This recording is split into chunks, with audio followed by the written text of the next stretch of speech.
Looking to add something special to your salad? How about making your own crispy croutons? Howard shows us how to do it in the Mr. Food Test Kitchen. When it comes to salads, we all know it's important to start with fresh veggies. And if you don't have a good dressing to drizzle over it, why bother? Well, that's how I feel about croutons.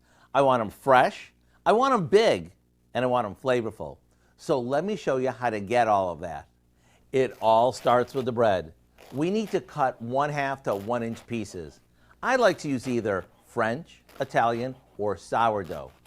I don't recommend starting with sliced bread, as you want your croutons to be big and hearty. Now, we place some melted butter, olive oil, or a combo of those in a bowl, along with a little garlic powder, salt, and pepper. Drizzle it over the bread chunks till they're evenly coated.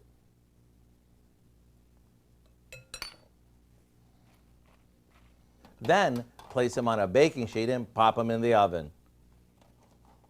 The key is to make sure they're fresh, crispy, and loaded with flavor. And don't forget, these are just as good in a bowl of soup as they are on top of salads.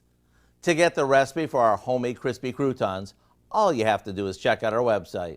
I'm Howard with Kelly in the Mr. Food Test Kitchen, where today we found a crispy, crunchy way for you to say, ooh, it's so good. We can find this recipe along with a lot more good food from the Mr. Food Test Kitchen online. Just go to our website at KOAMnewsnow.com.